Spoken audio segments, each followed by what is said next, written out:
নমস্কার বন্ধুরা, কেমন আছো তোমরা? আশা করি খুব ভালো আছো। পিউ বেঙ্গলি ব্লগে তোমাদের সবাইকে স্বাগত জানিয়ে আরেকটি ব্লগ নিয়ে তোমাদের সামনে চলে আসলাম। তো দেখো, আজকে হচ্ছে রবিবার, আর আজকে আমি এখন রেডি হয়ে যাচ্ছি। তোমরা অবশ্যই বুঝতে পারছো যে নিশ্চয়ই কোথাও যাব। তো হ্যাঁ বন্ধুরা, আজকে আমি আবার যাব আমার বাবার বাড়ি। আমার বাবার বাড়ির ওখানে আজকে মানে কীর্তনের রাস আছে। তো আমি 2 দিন আগে থেকেই শুরু হয়েছে আমার বাড়িতে, মানে আমার বাবার বাড়ি থেকে আমাকে আগে থেকেই ডাকা হচ্ছে, কিন্তু যেহেতু এখন মেয়ের পড়াশোনা শুরু হয়ে গেছে আর ক্লাস 3, তোমাদেরকে তো বারবার করেই বলছি, তো যার জন্য এখন আর সেরকমভাবে কিন্তু যাওয়া আর হবে না আমার। তো আমি মাকে আগে থেকেই বলে রেখেছিলাম যে মা, আমাকে অত আগে থেকে ডাকবে না, কারণ অত আগে আমি যেতে পারবো না। তো দেখো, আজকে হচ্ছে রবিবার, আজকে রাস পূর্ণিমা। তো আজকে যাচ্ছি, আজকে রাত্রি থাকবো, কাল রাত্রিরে আবার চলে আসবো, কারণ কাল পর্যন্তই আমার মেয়ের ছুটি। মঙ্গলবার আবার কিন্তু স্কুল খুলে যাচ্ছে। তো দেখো, আমি রেডি হয়ে বেরিয়ে পড়লাম আর গেটে তালা দিয়ে দিলাম। তারপর আর দেরি না করে এক্ষুনি বেরিয়ে যাব আমরা বাবার বাড়ির উদ্দেশ্যে। মেয়ে গেছিলো পড়তে, মেয়েকে নিয়ে আসলো আমার হাজব্যান্ড। আর রাত্রি এখন 8টা বেজেই গেছে প্রায়। এখন গিয়ে অল্প একটু কীর্তন শুনতে পারবো, কারণ অলরেডি অনেকটা রাত্রি হয়ে গেছে। তো এমনিতেও শরীরে এনার্জি নেই, কারণ সারাদিন ঠিকমতো ঘুম হয়নি দুপুরে, এমনিতেই আবার একটু ঘুম ঘুম পাচ্ছে। তো যাই হোক, তো দেখো বন্ধুরা, আমি এসে পৌঁছে গেছি। আর এই দেখো, আমার মেয়ের কোলে চেপে গেছে আমার ভাস্তি। আর আমাদেরকে দেখে তো ও খুব খুশি হয়, বিশেষ করে ওর দিদিভাইকে দেখেও খুব খুশি হয়। আর এই দেখো ওর মুখটা, ও কিন্তু আজকে খুব অসুস্থ আছে আর কি, মানে হঠাৎ করেই ওর জানি না কি হয়েছিল, অতিরিক্ত পরিমাণে বদহজম হয়ে গেছিলো বোধহয়। তো ওকে আজকে ডাক্তারের কাছে নিয়ে আসা হয়েছিল মালদাতে। তো ডাক্তার দেখিয়ে ওকে আর আনা হলো, কিছুক্ষণ আগে আনা হলো। তো একটু অসুস্থই আছে, অতিরিক্ত পরিমাণে বমি আর পায়খানা হচ্ছে। তো জানি না, হয়তো সিজন চেঞ্জের জন্যই হতে পারে। তো দেখো, আমার বৌদি কিন্তু কোনো শাড়ি টাড়ি কোনো কিছুই চেঞ্জ করেনি, কারণ ও মেয়েকে নিয়ে এতটা পরিমাণে ব্যস্ত রয়েছে।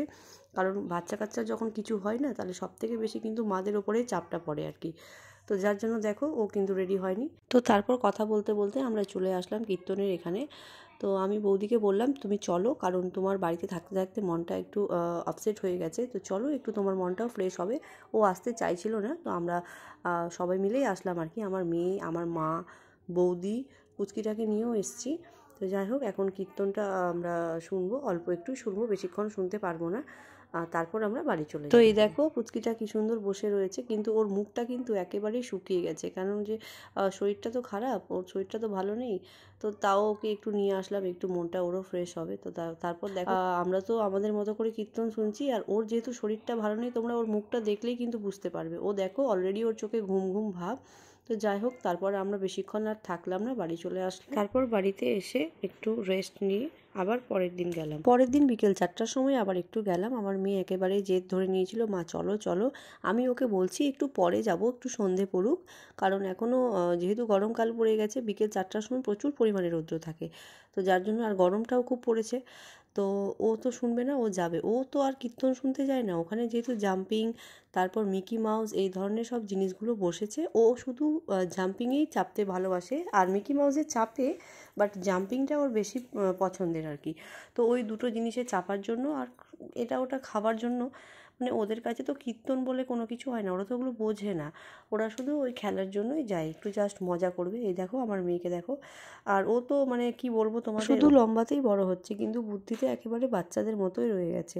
তো ওকে দেখে যতটা বড় লাগে, ওর কিন্তু বয়সও ততটা নেই, আর ওর কিন্তু বুদ্ধিও মানে ছোট বাচ্চাদের মতোই। তো দেখো, এই যে এত ছোটো ছোটো বাচ্চা আছে, তার সাথে ও লাফাচ্ছে।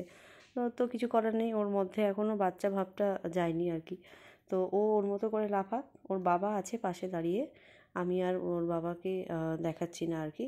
তো ওর বাবা আছে, আর এইদিকে আমি সামনের দিকে যাই, একটু কীর্তনটা শুনে আসি। আমারও বেশিক্ষণ শোনার উপায় নেই, কারণ এদিকে মেয়ে বিরক্ত করছে। ওই আমার মা বারবার বলছে যে যা, তুই ওকে একা একা ছেড়ে আসিস না, কারণ দিনকাল ভালো না। তো কিছু করার নেই, ও তো শুনবে না আমার কথা। তো যাই হোক, ও থাকলো ওর মতো করে, আর আমি কিন্তু কীর্তনটা শুনছি। তো আজকের মতো এটুকুই।